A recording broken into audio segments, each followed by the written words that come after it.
All right. Thanks everyone for coming. My name's Ian. I'm going to be talking about trading off time and space in catalytic branching programs for fun and profit. And this is joint work with James Cook, who's currently at Amazon. So we're going to be talking about space-bounded computation today, and we're going to use the branching program model. A branching program is a directed acyclic graph with one source node and two sink nodes. Every internal node has two edges, one labeled 0, one labeled 1, and each internal node is also labeled with an input variable, x1 up to xn. The sink nodes are labeled with 0 and 1 respectively. To compute on a branching program, given some input to x1 to xn, starting at the source node, you look at the current vertex, you look at which variable name is labeling it, you look at the assignment to that variable, and you go down the edge with that assignment. And when you reach the sink node, you will output whatever label you see. We're also talking about layered branching programs, meaning that each node is assigned a layer, starting with 0 for the source node and whatever it is for the sinks. And if you're a node at layer I, then your edges only go to layer I plus 1. Now this lets us define two interesting parameters. The length of a branching program is the number of layers that appear in it, and the width of a branching program is the number of nodes appearing in any given layer. And the reason that this is considered part of space-bounded computation is that branching programs of width W and length L behave a lot like Turing machines, which have space log W and time L.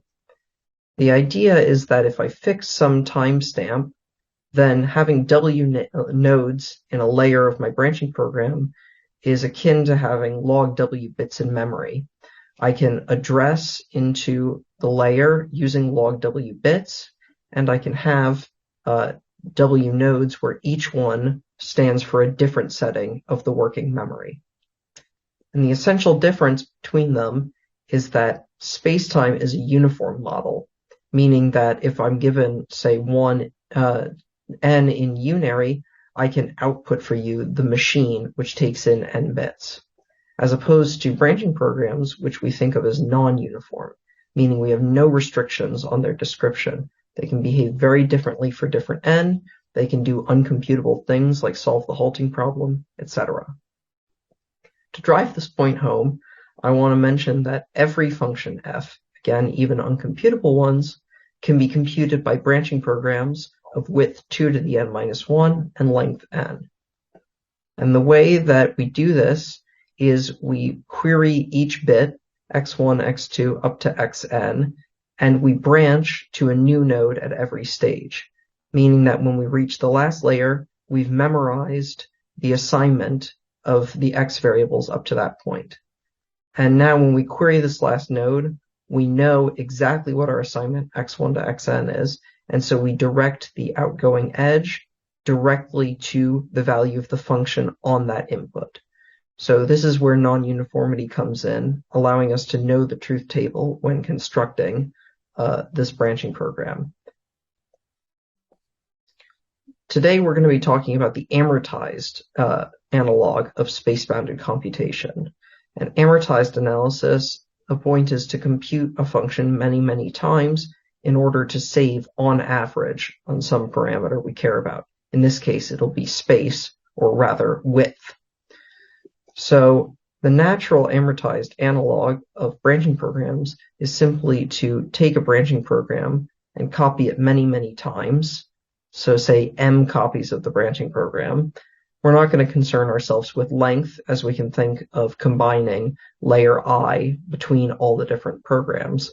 But the width here blows up linearly with the number of copies. We now have width W times m if we just do this naively. And the amortized question is whether or not we can do any better. So our main definition here will be that of an M-catalytic branching program, whose name we'll come back to in a minute. So an M-catalytic branching program has three parameters, W, L, and M. And M will be the level of amortization, meaning the number of different branching programs we start with. And when I say we start with M different branching programs, I mean we'll have M source nodes, and for each source node, there'll be two unique sync nodes, a zero sync and a one sync. But other than that, in the internal nodes, we allow anything to happen.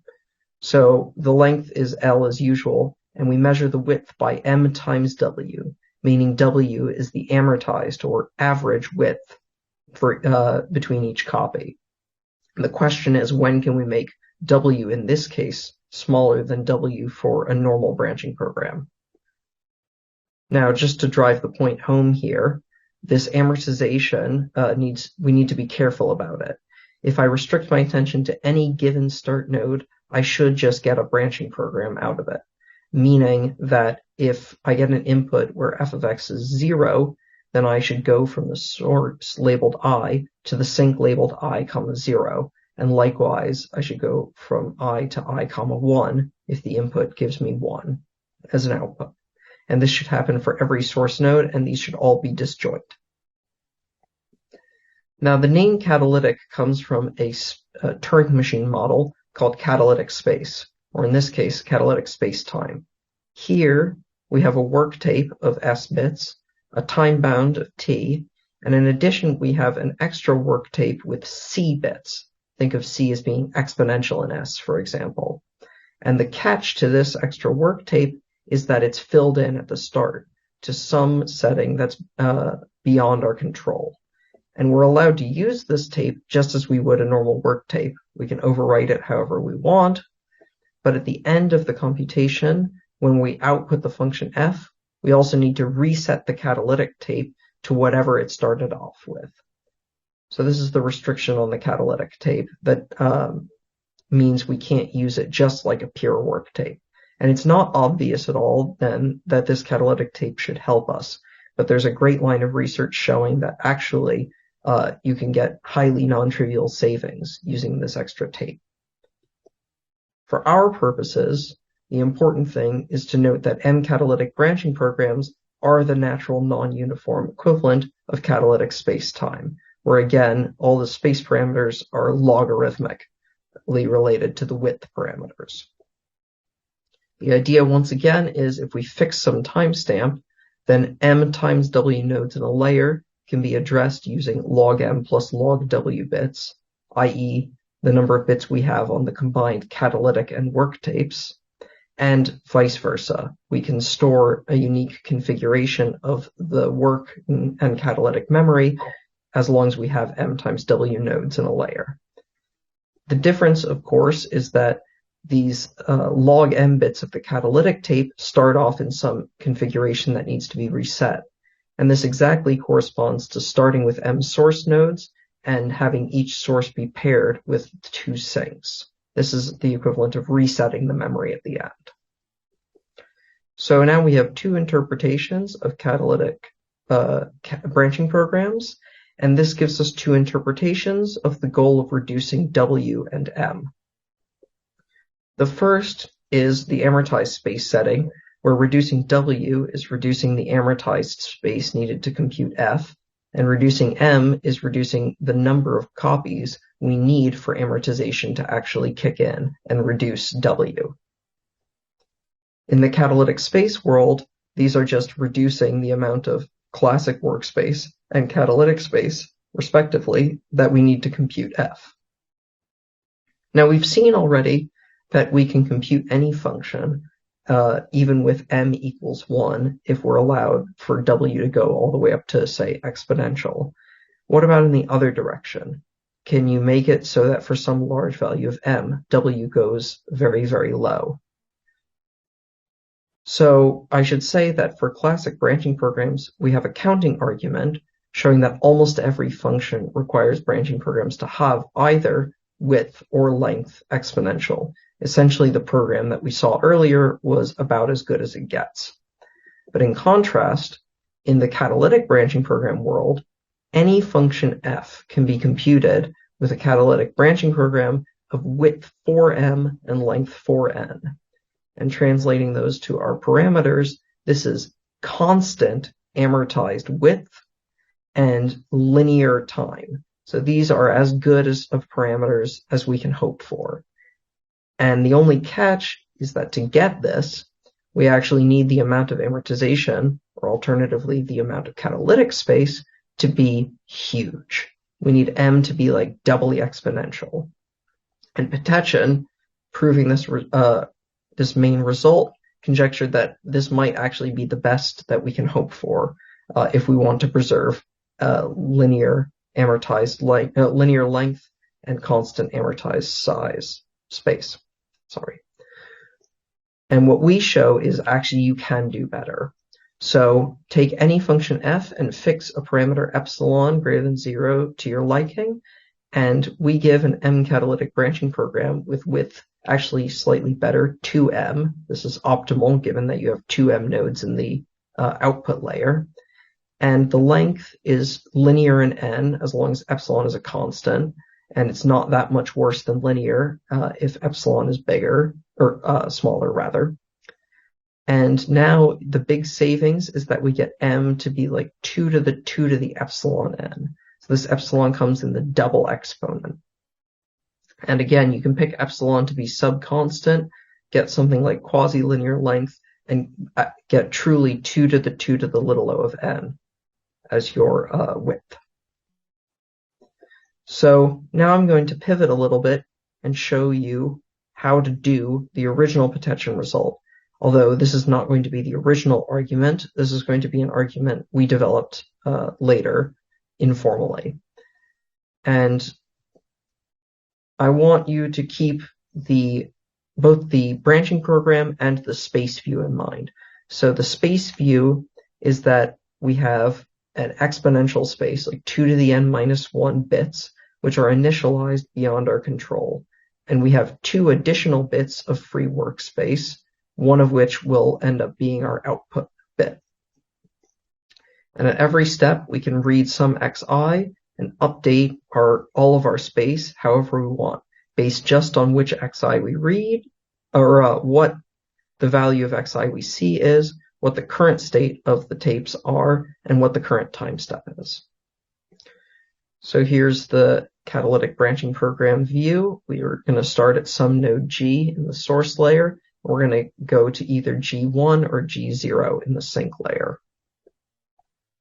So I call it G because I want you to think of us as starting off by storing an entire function. Remember, in the catalytic space view, we have 2 to the n minus 1 bits filled in at the start.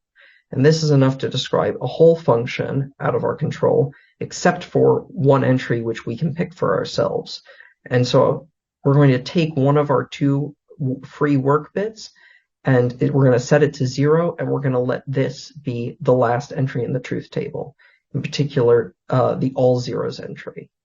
So we have some arbitrary function such that g of the all zeros input is equal to 0.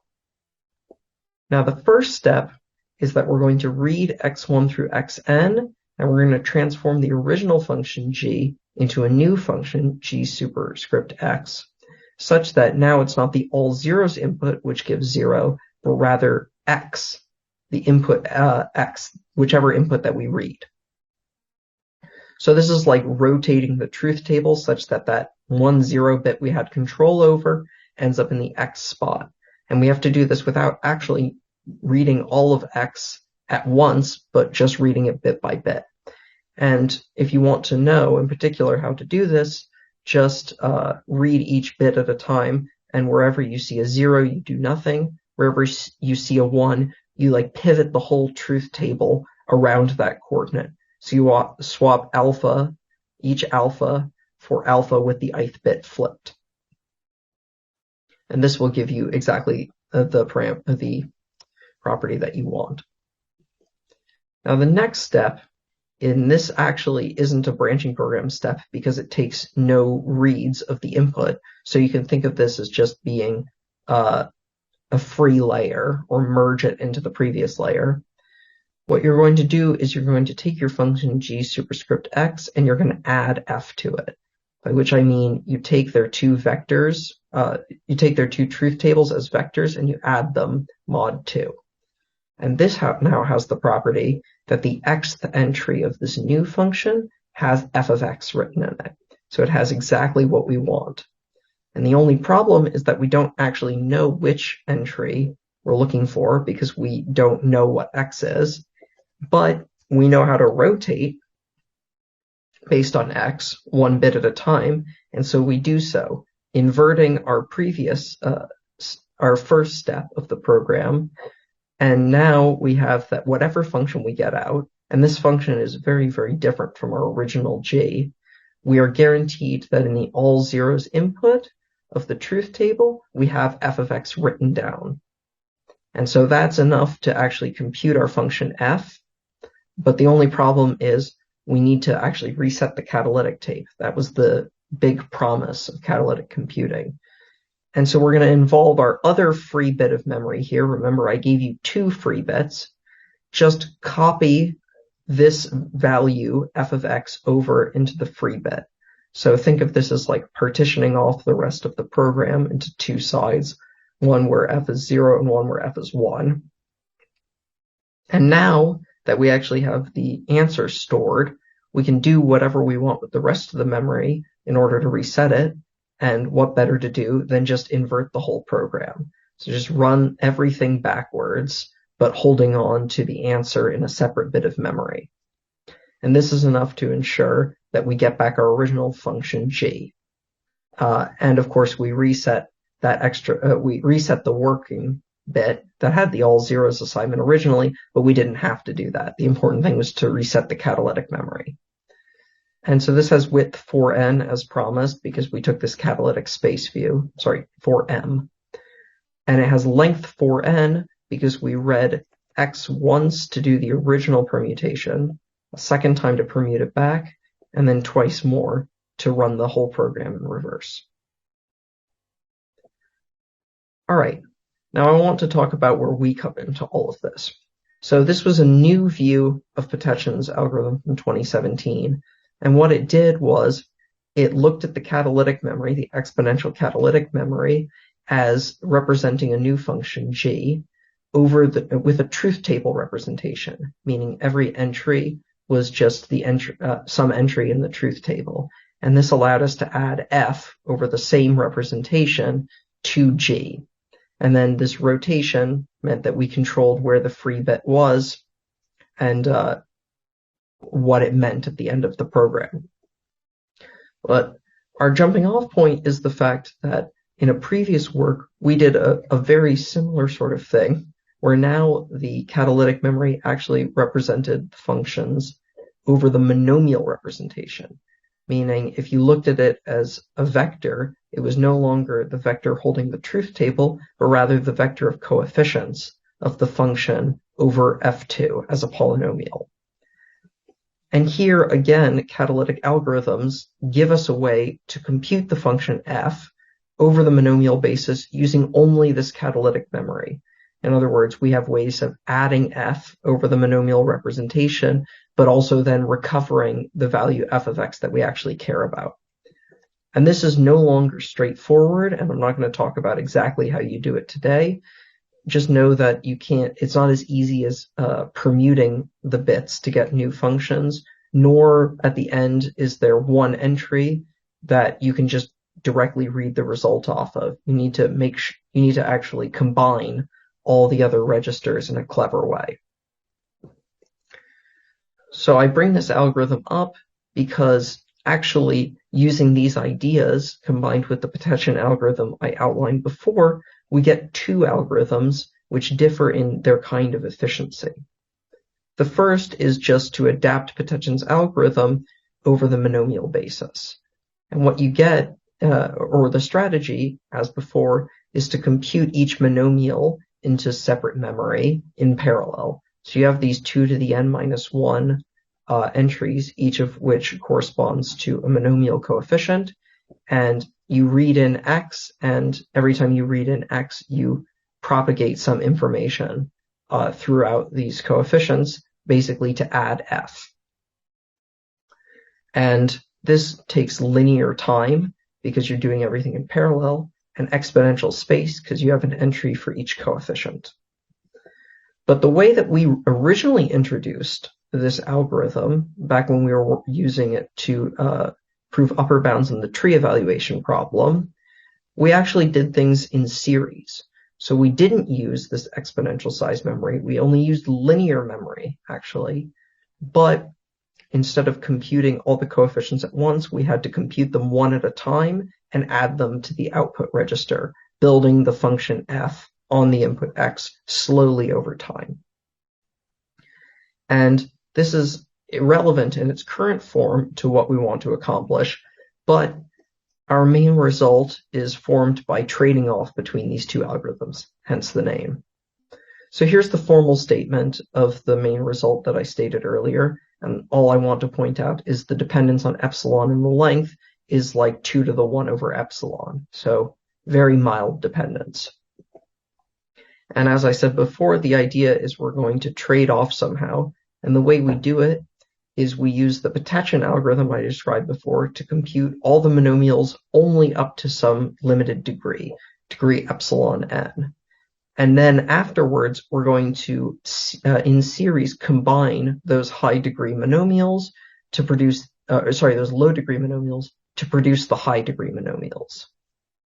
So in terms of the low-degree monomials, well, there's at most like n to the epsilon n, many of them. And so we use space, actually slightly better, we use space 2 to the epsilon n times some fudge factors. And again, this all works in time like 4n. Then to combine those to get the large monomials, it turns out we don't have to do each separate monomial in series. Rather, we can pay exponentially in the degree. In other words, the number of things we need to multiply together to give the large monomials. And now, since we've computed up to degree epsilon n, we can compute up to degree n by multiplying 1 over epsilon many things. And paying exponentially here gives us time like 2 to the 1 over epsilon, again times fudge factors. And so putting these two algorithms together and choosing epsilon however you want, we get our main result. Now I want to mention that there is some follow-up work to Petechian's algorithm. Robert Robert and Jérôme Sudam earlier this year showed that if you have a lower degree polynomial f, then actually you can get some savings in m. Namely, you can set m to be like 2 to the n to the d, roughly speaking. And this doesn't help for most functions, because most functions have degree n, but this is an important example. And their proof used actually the symmetries in Petechian's algorithm, showing that you don't need to store an entire function. You can store a more concise description of a function, exploiting the fact that f has some symmetries based on its f2 representation, f2 polynomial representation. But now we can recreate the same result almost immediately just by looking at our version of Petechian's algorithm, the monomial version, and removing all the entries corresponding to monomials that don't actually appear. And namely, this is everything of degree more than d, and this immediately gives us that we need space at most like n to the d, or m at most 2 to the n to the d. And furthermore, this gives us a trade-off result in exactly the same fashion. We're just going to pick our small degree threshold to be epsilon d instead of epsilon n, and everything goes through. All right, now we have some other results about whether or not 4n is optimal for the length of the program, and I invite you to read the paper to see that. I'm going to propose some open problems based on what we talked about. The first is that if you can improve on either the time or space-efficient algorithms with respect to the other parameter, the trade-off immediately gets better, interpolating between the two. You would also get implications for the tree evaluation problem, which I mentioned earlier. And the other thing would be to show that for some f, if you want to get linear length or linear amortized size, however you want to put it, then m has to be at least 2 to the n, because a counting argument only shows that m has to be at least 2 to the n over order n. So just shaving off this order n factor is already interesting. And that's all I wanted to talk about today, so thank you very much.